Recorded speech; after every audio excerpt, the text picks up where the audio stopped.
સ્વામિનારાયણ। તો ન્યૂ બ્લોગમાં તમારું હાર્દિક સ્વાગત છે। તો બસ આજે આપણે બનાવવાનું છે એક વસ્તુ। શું બનાવવાની છે આગળ તમને હું બતાવું, પણ પહેલાં મારા ટેણિયા મેણિયા સાથે તમને મળાવી દઉં। તો જો આજે નેન્સીને રજા છે એટલે એ ઘરે છે, આ પ્રાંસી અહીંયા છે અને હેત્વિક જો હેતિક હેતિક જે હેચી ક્લાસ ના કલા તાતા નહીં જે કેવી રીતે ખાવાનું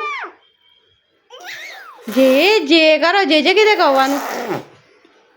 અત્યારે મસ્તીના મૂડમાં છે, અત્યારે ત્રણેય આ મસ્તી કરી રહ્યા છે। જો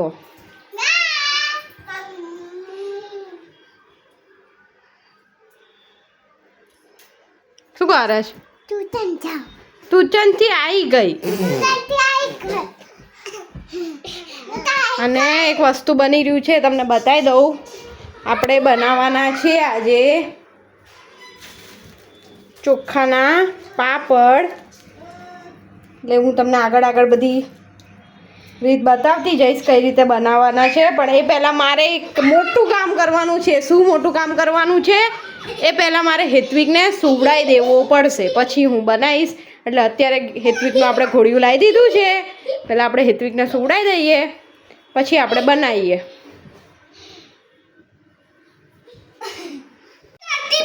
ચૂપ થા। તો આપણે આ મારે છે ને કિલોની તપેલી છે, એટલે 1 કિલોનો આપણે લોટ લીધો છે। હવે આને બીજામાં ઠલવીને જેટલો આપણે લોટ લીધો છે ને એટલું જ આમાં આપણે પાણી એડ કરવાનું છે। અને આ રીત મેં મારા મમ્મી જોડે શીખેલી છે, એ હું તમારી સાથે આજે શેર કરીશ। અને આની અંદર આપણે આટલી તપેલીનું માપ પ્રમાણે પાણી નાખીશું, પછી લીલા મરચાં, જીરું અને મીઠું। આપણે અજમો નથી નાખતા, બાકી બધા નાખે છે અજમો, પણ આપણે અજમો નથી નાખતા। તો બસ એ રીતે બનાવવાની છે। હવે આગળ જેમ પ્રોસેસ કરીશ એમ હું તમને બતાવીશ। લીધું છે તપેલી પ્રમાણે માપ પ્રમાણે, અને અહીંયા આપણે ગેસમાં તપેલી ચડાવી દીધી છે। તો પાણી નાખું છું। હવે આપણે એમાં નાખીશું મીઠું,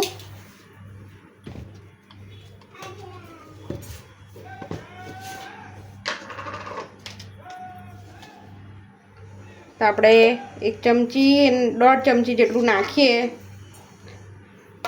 બરાબર। પછી નાખવાનું આપણે એમાં નાખીશું આ જીરું।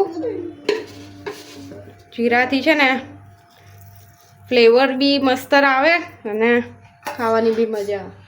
અને હવે આપણે પીસેલા મરચાં નાખીશું।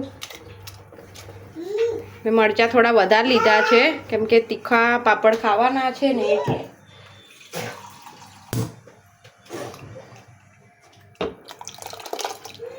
હવે આને આપણે મિક્સ કરીને થોડીક વાર ઉકળવા દઈશું। આ સારી રીતે જેટલું સારું ઉકળે એટલું આપણું ખીચું સારું બને। અને પાપડ બનાવવામાં, મઠિયા બનાવવામાં મારી મમ્મીની માસ્ટરી છે। જો હવે આપણે છે ને આ ઉકળવા દઈશું, થોડીક વાર ઢાંકી દઈએ ત્યાં સુધી આ મસ્ત આપણું આ પાણી ઉકળી જશે। અને મેં મરચાં છે ને અચકચરા રાખ્યા છે, થોડા આખા પીસી નહીં લીધા આપણે, એટલે શું પાપડમાં ખાવાની વધારે મજા આવે। અહીંયા આપણું પાણી ઉકળી ગયું છે, હજી થોડીક વાર ઉકળવા દઈશું। અને સાંજની તૈયારી અત્યારથી કરવી પડે, સાંજે બનાવવાની છે પાલક પકોડા, પાલનપુરના ફેમસ। તો પાલકને ધોઈને આ રીતે મેં છે ને સૂકવવા મૂકી છે, જેથી એની અંદરથી પાણી નીતરી જાય ને તો આપણા પકોડા થોડા વધારે ક્રિસ્પી બને। તો બસ એટલે અહીંયા છે ને આ રીતે મેં કોટનના દુપટ્ટાથી આ રીતે સુકાવવા મૂકી દીધી છે, સવારથી ધોઈને મૂકી છે આપણે। ને આપણે હવે સુવડાવી દીધો છે। હેત્વિક સૂઈ ગયો છે, એની લોરી ચાલતી હતી, આ લોરી સાંભળતા સૂઈ ગયો છે। પ્રાંસી નેન્સી બાલ્કનીમાં ગોઠાઈ ગયા છે, એટલે આપણે હવે ઉતાવળ રાખીને ફટાફટ પાપડ બનાવવાના છે। આ રૂમમાં પાપડ બનાવવાના છે એટલે તૈયારી ચાલુ કરી દીધી છે, કેમ કે આ રૂમમાં અમારે છે ને તડકો થોડો વધારે આવે છે, એટલે આપણે આ રૂમમાં બનાવવાના છે પાપડ। હવે ફટાફટ પાણી ઉકળી ગયું છે, એટલે આપણે હવે એમાં નાખી દઈએ આ લોટ જે તમને મેં આગળ બતાવ્યો હતો। અને પાણી બી સારું મસ્ત ઉકળી ગયું છે, સ્મેલ બી બહુ મસ્ત આવે છે। હવે ઉતાવળ બહુ રાખવી પડશે કેમ કે અમારા હેત્વિકભાઈ સૂતા છે એટલે એ પહેલાં આપણે ફટાફટ બનાવવા પડશે. રાખ થોડો.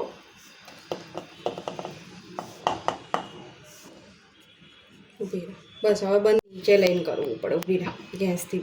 આપણે ગેસમાંથી ઉતારીને આ રીતે આપણે વેલણની મદદથી પહેલાં લોટને આ રીતે મિક્સ કરી લઈએ પાણીમાં.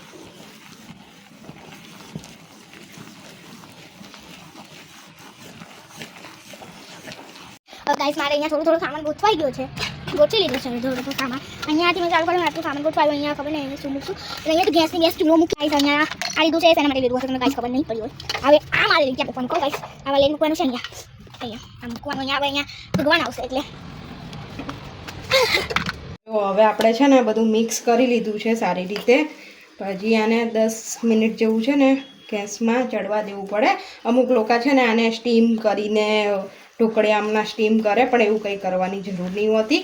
બસ સારી રીતે આપણે છે ને લોટ આ રીતે ખીચું હરખું કરીએ ને તો આપણે કંઈ જરૂર પડતી નહીં. અમુક લોકો સ્ટીમ કરે. હવે આ જો આપણે મિક્સ કેટલો મસ્ત લોટ થઈ ગયો છે.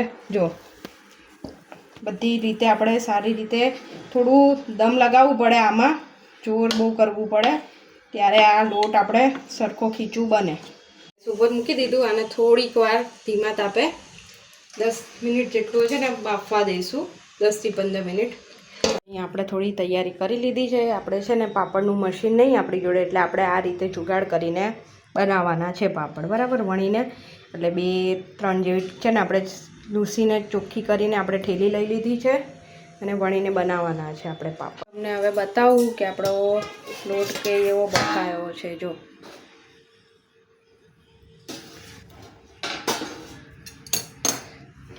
લોટ છે ને આપણો સારી રીતે બફાઈ ગયો છે. તો આપણે આ રીતે બની ગયું છે. હવે આ થેલીમાં ભરીને આ રીતે તેલમાં થોડું નાખીને એને મસળવાનું છે. આ પ્રોસેસ કરવાની જરૂરી છે. નાખી દઈશું તેલ. બસ બંધ કર. આ પ્રોસેસ આ રીતે કરવાની હોય છે.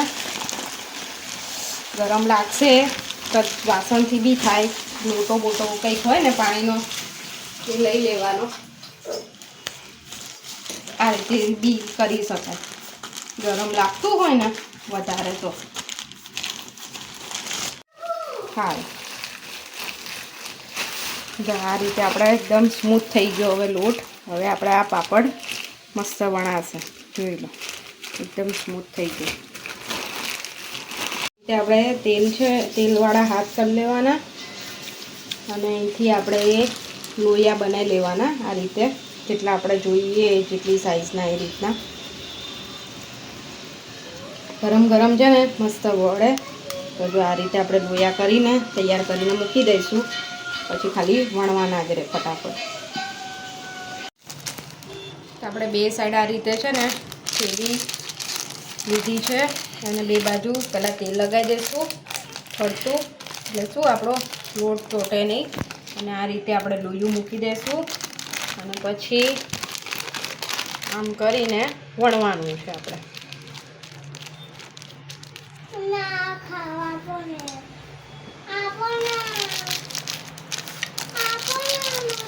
જો આ રીતે આપણે વણવાના છે. પતલા પતલા વણવાના જેથી આપણા પાપડ સારા સુકાઈ જાય. આ બોલો હરખો નતો વણાયો. તો જો આ રીતે આપણે વણી લીધા છે અને હવે આમ થેલી કાઢી અહીંયા આ રીતે આપણે આમ કરી દેવાનું અને પછી થેલીને ઉપાડી દેવાનું. જો આ રીતે આપણે કરવાના છે પાપડ.